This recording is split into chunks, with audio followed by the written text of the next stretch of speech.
फिर मैं आ गई सीएस प्रोफेशनल में। मैंने अपना फर्स्ट ग्रुप दिया, नहीं क्लियर हुआ। फिर से मैंने री अटेम्प्ट किया, फिर नहीं हुआ। फिर मैंने थर्ड टाइम अटेम्प्ट करा, फिर भी नहीं हुआ। मेरा इतना ज़्यादा मोटिवेशन लूज हो चुका था, तब तक मैं इतना ज़्यादा परेशान हो चुकी थी। मैं एक एवरेज स्टूडेंट हूँ, मुझसे सीएस बिल्कुल क्लियर नहीं हो पाएगी। क्या आप भी उन लोगों में से जिन्हें लगता है सीएस कोर्स सिर्फ ब्रिलियंट या टॉपर्स ही कर सकते हैं? तो आप बिल्कुल गलत हो, क्योंकि हम में से कोई भी अबव एवरेज, एवरेज या बिलो एवरेज का टैग लेकर नहीं आता।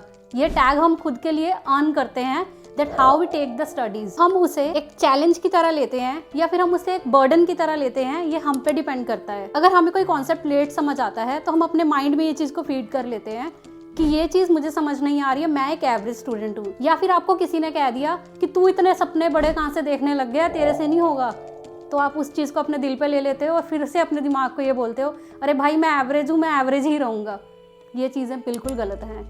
किसी के कहने से आपको फ़र्क नहीं पड़ना चाहिए, क्योंकि लोग बोलते हैं, उनका काम है बोलना। और ये कहाँ लिखा है कि सिर्फ टॉपर ही सीएस एग्ज़ाम को क्लियर कर सकते हैं? बिना हार्ड वर्क और एफर्ट के तो कोई भी इस एग्ज़ाम को क्लियर नहीं कर सकता। टॉपर क्या, चाहे वो जितने भी इंटेलिजेंट हों, उसके लिए उनको पढ़ना तो पड़ेगा ही। मैंने बहुत सारे ऐसे एवरेज स्टूडेंट्स को देखा है जिन्होंने अपनी सीएस को क्लियर कर लिया, क्योंकि उन्हें पता था कि सीएस को क्लियर करने के लिए हार्ड वर्क एंड कंसिस्टेंसी चाहिए और कुछ नहीं। मैं भी उनमें से एक हूँ, मैं भी एवरेज स्टूडेंट रही हूँ एंड आई टोटली अंडरस्टैंड कि कैसा फील होता है। आप ही की क्लास में कुछ स्टूडेंट 90 प्लस स्कोर कर जाते हैं और आपके 50 और 60 में रह जाते हैं। उनको सब जानते हैं पर हमें कोई नहीं। उनको हर जगह प्रेफरेंस मिलती है पर हमें नहीं। पर इसका मतलब ये नहीं कि हम अपने आप को अपने माइंड में डिग्रेड करें। अब मेरी स्कूलिंग एक गवर्नमेंट स्कूल से हुई है, आपको भी पता है वहाँ पे कितना ही चांस मिलता है अपने आप को इम्प्रूव करने का। जब तक मैं 8th स्टैंडर्ड में थी तब तक तो मेरे बहुत अच्छे नंबर आ रहे थे, पर जैसे ही मैं 9th स्टैंडर्ड में आई तब मेरी आंखें खुल गई, क्योंकि एकदम से स्टडी इतनी ज़्यादा हार्ड हो गई। मुझे कॉन्सेप्ट को समझने में टाइम लगने लग गया और मेरे मार्क्स इतने कम आने लग गए। यूनिट टेस्ट में भी मेरे मार्क्स कम आते थे एंड एग्ज़ाम टाइम पे भी कम आए। जब मैं 10th में आई तब तो हद ही हो गई थी। मेरे सिर्फ 64% मार्क्स आए बोर्ड एग्जाम में और मेरे को ऐसा फील होने लग गया कि मैं एवरेज हूँ। मेरे को बहुत ज़्यादा बुरा फील हो रहा था उस टाइम पे।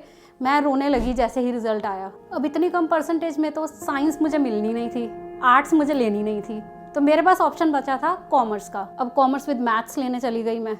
अब मुझे कॉमर्स के बारे में पता तो कुछ था नहीं, मेरे लिए सब न्यू था, बट चलो अब लिया था तो करना तो था। सारे मेन सब्जेक्ट्स थे। जब मैंने पढ़ना स्टार्ट करा मुझे स्लोली इन सब्जेक्ट्स में इंटरेस्ट आने लगा।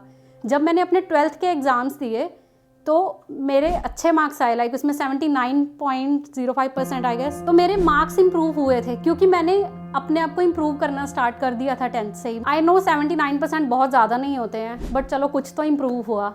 कहीं ना कहीं मैंने अपने अंदर ये चीज़ फिट करी थी कि मुझे करना है, मैं करके रहूँगी, और वो चीज़ हुई भी। अब मुझे लेना था अपने फ्यूचर का सबसे बड़ा डिसीजन, जिसके बेसिस पे मेरी पूरी लाइफ डिसाइड होने वाली थी। वो था 12th के बाद करना क्या है। एक दिन मेरी एक फ्रेंड मेरे घर आई और मुझसे पूछने लगी, तेरा फ्यूचर प्लान क्या है, क्या करने वाली है अब आगे? तो मैंने उसे बोला कि मैं सीएस करने वाली हूँ। तो उसने मेरे से बोला, सीएस तू करेगी, तेरे से हो जाएगी? आज तक तेरे मार्क्स तो इतने अच्छे आए नहीं है जो तू इतना टफ कोर्स में जाने वाली है। मैंने लोगों की बातों को इतना सीरियस नहीं लिया, क्योंकि मुझे पता था इनका काम है बोलना, ये तो आपको कुछ करने ही नहीं देंगे जिंदगी में। तो अब मैंने ठान लिया था, अब तो मुझे ये करके ही रहना है, चाहे कुछ भी हो जाए। फिर मैंने अपना 12th के एग्जाम देते ही सीएस कोर्स में एडमिशन लिया। मैंने अपनी ग्रेजुएशन भी इसके साथ साथ करी, क्योंकि मैं सिर्फ सीएस कोर्स पे स्टिक नहीं रहना चाहती थी। मुझे पता था ये एक प्रोफेशनल कोर्स है, इसमें रिस्क फैक्टर इन्वॉल्व है, पता नहीं क्लियर हो या ना हो। और आफ्टर 3-4 ईयर्स मैं ये रियलाइज नहीं करना चाहती कि अब मुझे ग्रेजुएशन करनी चाहिए। मैं अपना टाइम वेस्ट नहीं करना चाहती थी। तो जैसे जैसे मेरी सीएस चल रही थी, साथ साथ मेरी ग्रेजुएशन भी चल रही थी। मतलब मैं एक प्लस पॉइंट इसमें बनाना चाहती थी कि अगर इन केस वो ना क्लियर हुआ तो मेरे पास कुछ तो एज हो करने के लिए। अब मैंने बीकॉम में एडमिशन तो ले ली थी, पर मेरा अभी भी फुल ऑन फोकस जो था सीएस पे ही था। तो मैंने अपनी सीएस में फुल ऑन डेडिकेशन से अपना सीएस फाउंडेशन के एग्जाम दिए। जब मैंने एग्जाम दिए मेरे फर्स्ट शॉट में सीएस फाउंडेशन क्लियर हो गया था। फिर मैं आ गई सीएस एग्जीक्यूटिव में। मैंने 2 ग्रुप के एग्जाम दिए थे, मेरा एक ग्रुप क्लियर हो गया और एक ग्रुप क्लियर नहीं हुआ।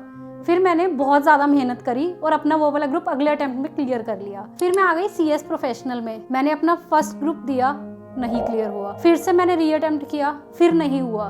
फिर मैंने थर्ड टाइम अटेम्प्ट करा, फिर भी नहीं हुआ। मेरा इतना ज़्यादा मोटिवेशन लूज हो चुका था, तब तक मैं इतना ज़्यादा परेशान हो चुकी थी। मुझे अपनी वही फ्रेंड की बातें याद आने लगी थी कि तेरे से नहीं हो पाएगा। मुझे ऐसे लगने लगा था कि सच में मेरे से नहीं हो पाएगा। पर मुझे था कि मैं प्रूव करके रहूँगी, किसी और के लिए नहीं, अपने आप के लिए। मुझे ये क्लियर करना ही करना है। मुझे फुल ऑन फोकस से पढ़ना ही पढ़ना है, इस बार मेरा एग्जाम क्लियर होना चाहिए। मैंने पूरा का पूरा एफर्ट डाला, बहुत ज़्यादा हार्ड वर्क किया और फाइनली मेरा CS क्लियर हो गया। तो अगर मैंने क्लियर कर लिया तो आप भी कर सकते हो। बस मेन बात है, एक बार आप अपने मन में ठान लो कि मुझे ये चीज़ करनी है और मैं करके रहूँगा। अगर अपने मन में आप ये चीज़ बिठा लेते हो कि मुझे ये करना ही करना है, तो डेफिनेटली आपको रिजल्ट मिलेगा। एक ना एक दिन आप ज़रूर उस चीज़ को अचीव कर लोगे। बात है अपने हार्ड वर्क, अपने एफर्ट की, कि आप उसमें कितना डालते हो। ऐसे ही आप मेरी जर्नी वाली वीडियो ज़रूर देखना, आपको बहुत कुछ सीखने को मिलेगा। अगर आपको मेरी वीडियो अच्छी लगी है तो इसको लाइक ज़रूर करना, चैनल को सब्सक्राइब करना, बेल आइकन हिट करना ताकि कोई भी नोटिफिकेशन मिस ना हो। अगर आपको कोई भी डाउट या सजेशन है तो आप मुझे कमेंट करके पूछ सकते हैं। Thank you for watching.